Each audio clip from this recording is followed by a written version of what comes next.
Rahim. Today we will discuss the topic about the dialysis जो एक किस्म का ट्रीटमेंट है जो किडनी के लिए इस्तेमाल किया जाता है.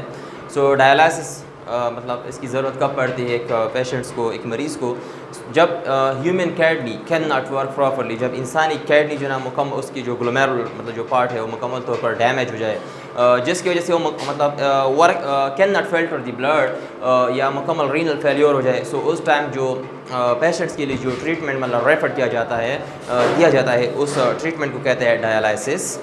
डायलिसिस एक आर्टिफिशियल मेथड है जिसमें एक मशीन के ज़रिए ब्लड को प्यूरीफाइड किया जाता है. डायलिसिस किसे कहते हैं? सो डायलिसिस बेसिक कहते हैं जो ह्यूमन बॉडी के अंदर जो फ्लूइड है जिसे हम ब्लड कहते हैं. सो ब्लड को या फ्लूइड को उसको मतलब क्लीन करना वेस्ट मटीरियल से, सो इसको हम डायलिसिस कहते हैं. So there are two types of dialysis which is referred to a kidney renal failure patients के लिए दो किस्म की मतलब डायलिसिस मतलब दिया जाता है. So पहले और एक किस्म की डायलिसिस कहते हैं हीमोडायलिसिस. हीमोडायलिसिस सो हीमोडायलिसिस वो डायलिसिस है जो ब्लड के ज़रिए किया जाता है, क्योंकि जो यहाँ पर जो वर्ड्स इस्तेमाल हुआ है हीम, सो हीम कहते हैं एक्चुअल ब्लड. सो ये इसका ताल्लुक है.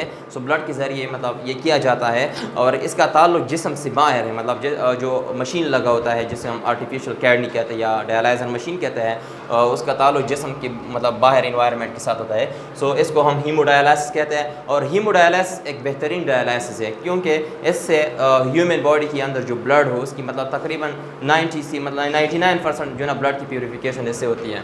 So this is a diagram of a typical dialyser machine. एक डायलाइज़र मशीन के जो मतलब डायग्राम होते हैं वो है, इसमें चैम्बर्स लगे होते हैं और उन चैम्बर जो है ना इन चैम्बर्स के ज़रिए ब्लड को मतलब क्रॉस किया जाता है, मतलब उसको पास किया जाता है. और ये इन चैम्बर्स की जो क्वालिटी है वो ये कि ये सेमी परमिएबल ट्यूब्स या चैम्बर थे, मतलब इसमें जो छोटे छोटे मालिक्यूल्स हो उसको मतलब बाहर निकाला जा सकता है और जो बड़े बड़े मालिक्यूल है वो अंदर ट्रैप किए जाते हैं. उसके अलावा यहाँ पर दो किस्म की मतलब बॉक्स लगे हुए हैं. एक बॉक्स में जो ना दोनों बॉक्स में सोल्यूशन मतलब मौजूद, ये एक बॉक्स जो ना उसमें ताज़ा सोल्यूशन मौजूद होता है, डायलाइज़र सोल्यूशन कहते हैं. और जो दूसरा बॉक्स है उसमें जो डायलाइसिस जो प्रोसेस जब ख़त्म होता है उससे जो निकलने वाली मतलब जो डस्ट मतलब गंद है, वेस्ट मटेरियल है, वो जमा होना वो मतलब दूसरे मतलब बॉक्स का काम है.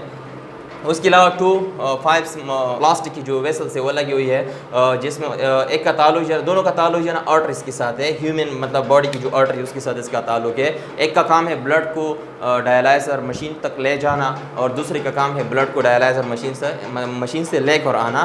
तो this is the working of blood vessel. यहाँ पर ब्लड पंप लगा होता है, ब्लड प्रेशर को कंट्रोल करना, मॉनिटरिंग मतलब मशीन लगी होती है ताकि मतलब ब्लड प्रेशर का पता चल सके. यहाँ पर एक पंप लगा हुआ है, उस पंप को कहते हैं हेपरीन. क्या कहते हैं उसको? हेपरीन पंप कहते हैं. हेपरीन पंप के अंदर केमिकल को डाला जाता है, उस केमिकल का नाम है हेपरीन. क्या नाम है उसका? हेपरीन. सो हेपरीन का क्या रोल है?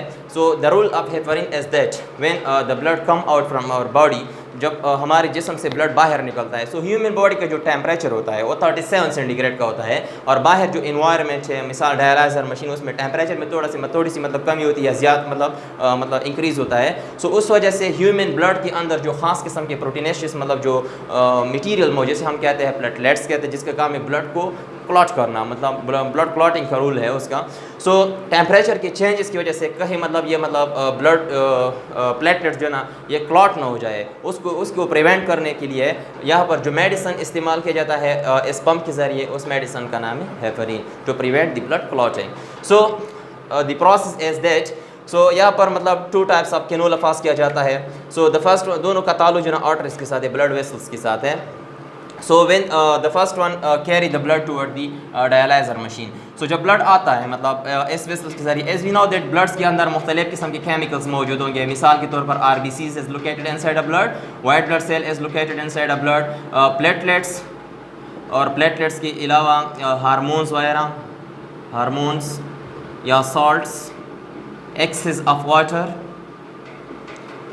वाटर, मुख्तलिफ किस्म के मिक्सचर होंगे और यूरिया. सो ये इस ब्लड में ये सब मौजूद होंगे. सो इसको फिर मतलब मॉनिटरिंग जो प्रेशर को मॉनिटर करने का जो आला है उससे गुजरता पास किया जाता है. उसके बाद हेपरीन पंप आता है और उसके बाद जो ना ये डायलाइज़र चैम्बर्स में मतलब एंटर हो जाते हैं. सो डायलाइज़र चैम्बर्स में ये सर्कुलेट्स करते हैं थ्रू अ चैम्बर. इसमें जो चैम्बर्स है इसके ज़रिए सर्कुलेट्स करते हैं. So during the circulation as we know that the membrane of the chamber is a semi permeable. जो मेम्ब्रेन है वो क्या है, सेमी परमिएबल है। और उसके अलावा यहाँ पर जो लिक्विड मौजूद होगी, मतलब यहाँ पर इस मेम्ब्रेन के अंदर उसमें सोल्यूशन होगी, लेकिन उस सोल्यूशन में ज़्यादातर कंसंट्रेशन किस चीज़ का होगा, सॉलिड्स का नहीं बल्कि सॉल्वेंट्स का होगा। किस चीज़ का होगा, सॉल्वेंट्स का होगा। सो जब ब्लड को मतलब इस जरिए मतलब फास किया जाता है, मतलब गुजारा जाता है, सो यहाँ पर जो सेमी परमिएबल मेम्ब्रेन है उसकी जरिए छोटे छोटे मालिक्यूल हैं, मिसाल के तौर पर यूरिया या एक्सेस ऑफ सॉल्ट या हार्मोन्स जो जिस्म के लिए अननेसेसरी हो, जो जिस्म के लिए ज़रूरी ना हो, वो मतलब इन सुराख के ज़रिए उसको मतलब वो सुराख के ज़रिए बाहर निकल जाते हैं, जिसकी वजह से जो रिमेनिंग जो ब्लड है वो प्योरीफाइड हो जाता है, वो मतलब उसमें उसकी प्योरीफिकेशन होती है। सो यहाँ पर एक कमी आती है किस चीज़ की, लिक्विड की। उस लिक्विड की कमी को पूरा करने के लिए यहाँ पर जो बॉक्स लगा हुआ है उसे कहते हैं प्रेस डायलाइजर सोल्यूशन। इस सोल्यूशन के ज़रिए जो ब्लड का जो वॉल्यूम कम हुआ हो, तकरीबन 1% वॉल्यूम में इसकी कमी आती है, उस कमी को पूरा करने के लिए, ब्लड की वॉल्यूम को पूरा करने के लिए यहाँ पर ख़ास किस्म की डायलाइजर सोल्यूशन मौजूद होता है, जो फ्री ऑफ जर्म्स हो, जरासीमों की बाहर हो। सो उसको मतलब इसके ज़रिए मतलब उसको दोबारा ऐड किया जाता है, ऐड होता है मतलब इस मेम्ब्रेन के ज़रिए। उसके बाद जो है ना जो ब्लड है, सो ब्लड जो है ना वापस जो है ना ऐसे ही रास्ते से वापस मतलब कहाँ आता है, मतलब थ्रू आर्टरीज में आते हैं। यहाँ पर जो है ना ईयर ट्रेफर लगा हुआ है। इनकेस अगर इस ब्लड में कोई हवा मौजूद हो, सो वो हवा जो है ना ब्लड वेसल को नुकसान दे सकता, मतलब सो इस पूरे प्रोसेस के लिए जो टाइमिंग है, जो टाइम है तकरीबन 3 to 4 आवर्स, मतलब 3 से लेकर 4 घंटे लग जाते हैं इस प्रोसेस में, पूरे प्रोसेस में।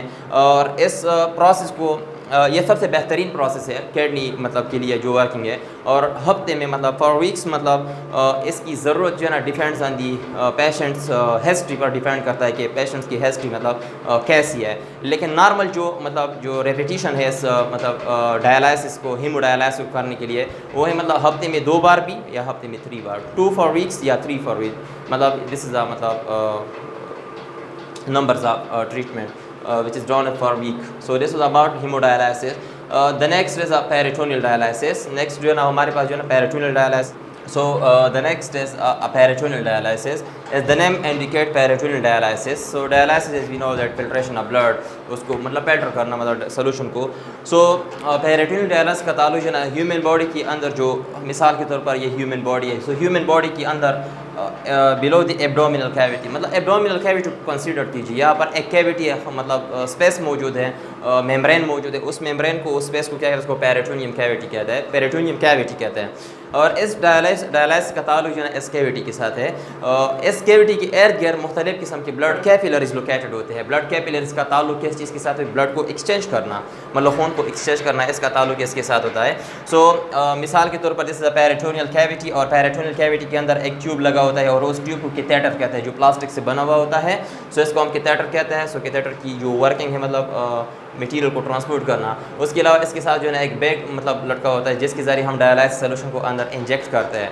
सो ये जो डायलाइसिस सोल्यूशन है जो आप देखते हैं यहाँ पर जो मौजूद है इस बैग में, ये डायलाइसिस एक्चुअली है ये मतलब ये सोल्यूशन है, लेकिन ये बहुत डेंस सोल्यूशन है, और इसमें एडहेशन की सलाहियत मौजूद है।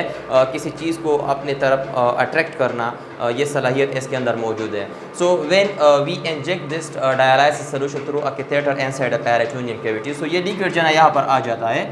So the accumulation of liquid occur here and this spot. So as we know that the surrounding of this spot is surrounded by blood capillaries, मुख्तलिफ किस्म की ब्लड कैपिलरीज लोकेटेड होते हैं। एंड ब्लड कैपिलरी जो है ना nature में semi फॉर्मिएबल है, एक्सचेंज होता है उसमें। सो जब भी मतलब ये ब्लड जो है ना यहाँ पर सर्कुलेट करती है, मतलब ब्लड मतलब सर्कुलेशन करती है, सो उस सर्कुलेशन के दौरान इस ब्लड के अंदर जो छोटे छोटे मटीरियल्स मौजूद हो, सो वो कौन अट्रैक्ट करता है अपने मतलब तरफ पेरिटोनियल कैविटी के अंदर जो डायलाइसिस सोल्यूशन है। सो उस डायलाइसिस सोल्यूशन की अट्रैक्शन की वजह से, एडहेशन की वजह से, जो ब्लड के अंदर जो स्मॉलेस्ट मॉलिक्यूल है वो अपने मतलब तरफ उसको अट्रैक्ट किया जाता है, जिसकी वजह से ब्लड जो है ना प्यूरिफाइड होता है। सो इसको हम पेरिटोनियल डायलाइसिस कहते हैं। लेकिन इस पेरिटोनियल डायलाइसिस के लिए जो टाइम है, ये डायलाइसिस बहुत इजी है। मतलब इसके ज़रिए इस डायलाइसिस के दौरान आप चल भी सकते हैं, वर्किंग भी कर सकते हैं, मतलब मुख्तलिफ किस्म के ईजी जो वर्क होते हैं वो मतलब उसको भी मतलब साथ में किया जा सकता है। और उसके अलावा इसकी जो टाइमिंग है मतलब 30 से लेकर 40 मिनट इसकी एक्सचेंज टाइम, मतलब एक्सचेंज टाइम है, मतलब 30 और 40 मिनट्स के बाद बड़े से स्रेंज के ज़रिए इसकी थिएटर में मतलब स्रेंज को दिया जाता है, और उस स्रेंज के ज़रिए मतलब पंपिंग के ज़रिए, मतलब बैकवर्ड पंपिंग के ज़रिए उस लिक्विड को वापस निकाला जाता है। और उस लिक्विड में गंद भी जो वेस्ट मटेरियल मौजूद हो, मतलब ब्लड से आया हुआ हो, उसको भी मतलब साथ में मतलब निकाला जाता है। सो इसको कहते हैं पेरिटोनियल डायलाइसिस कहते हैं। सो पेरिटोनियल डायलिसिस सही है, लेकिन हीमोडायलिसिस की तरह नहीं, क्योंकि हीमोडायलिसिस में ब्लड की मुकम्मल प्यूरिफिकेशन होती है, पेल्ट्रेशन होती है, लेकिन पेरिटोनियल डायलिसिस में इस तरह नहीं।